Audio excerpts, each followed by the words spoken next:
Hey everybody, Justin here. Thank you for checking out this video. And in this video, I'm going to look at this unofficial US debt clock site and something that I found over maybe the last month or two. A lot of conspiracy theorists are focusing on this, that this site shows, a $0 valuation for oil per barrel, for silver, and also for gold.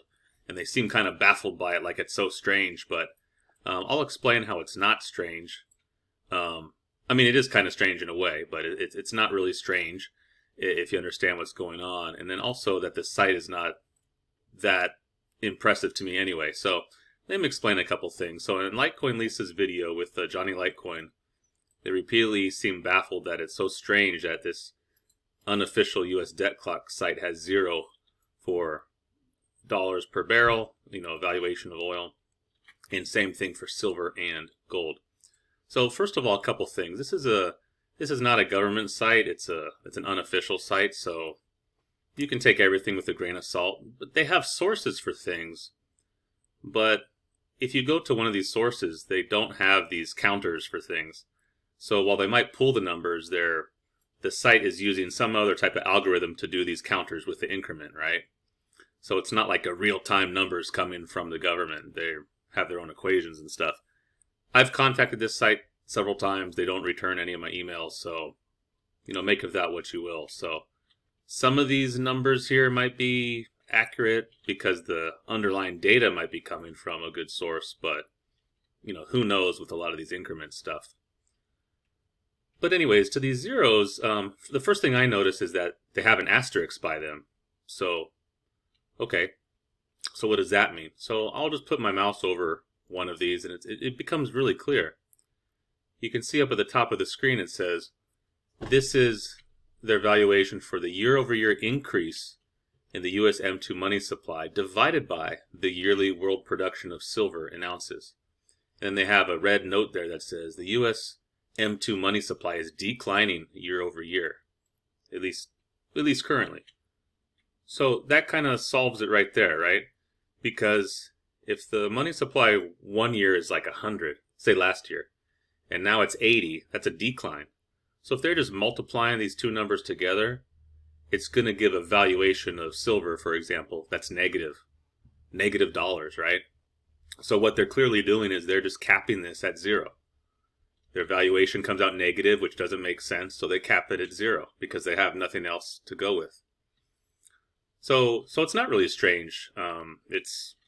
It's not really good, but it's not, at least it can be explained pretty easy what this unofficial US debt clock site is doing. But that kind of brings me to, that the fact that this unofficial US debt clock site relies on just one valuation, makes me take a lot of other things with a grain of salt on it, because relying on one valuation is not wise, because you can have things like this happen. So what I do on my goldsilvervaluation.com is I calculate, several dozen valuation methods, and some of them are pretty similar, some of them are quite different from each other. And so I'll get many dozen valuations, and then from those take some type of average, like a median. So you won't run into problems of a negative valuation, or you won't run into problems of, on the other hand, of some valuation being crazy high, like, oh, the valuation for silver is, $50 million per troy ounce. It'll kind of take those extremes and, focus on what most of the methods are coming up with. So I'll just show you. You can check out goldsilvervaluation.com. I provide all this stuff for free. And I will update these valuations at least once a month, definitely around the start of every month. The information comes in at irregular times from a variety of sources, all public information. So, but in general, I'll update these at around the start of every month for gold and silver, not oil, but just gold and silver. And then if there's any like special event that might be interesting, I can provide an updated valuation at that time too. But in the methodology section, I don't have all the methods here that I use, but I have some just so you can get some examples. But in my personal spreadsheet that I have several dozen methods. And each one provides, a valuation for gold, silver, or both and at the end of all that process, I take the median to get an average valuation for gold and silver. So like I said, if one of the methods, like the one that this unofficial US debt clock uses, comes out negative, you're not stuck with that, right? You can always get some valuation that has some type of logic to go with. Also, wanted to show this graph. I keep, the historical valuations here, and you can see this kind of graph over time of the valuations. And look relatively stable, yeah, for the most part. And there they are in table form.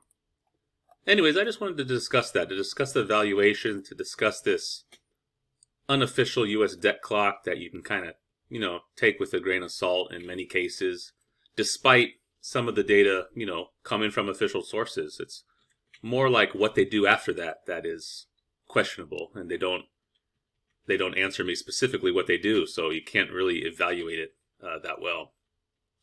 And then just to address a lot of, conspiracy theorists and other channels that just seem baffled by this zero, because they interpret it to be like, they kind of interpret it, in my opinion, to be like, what the U.S. is hiding, or I don't know.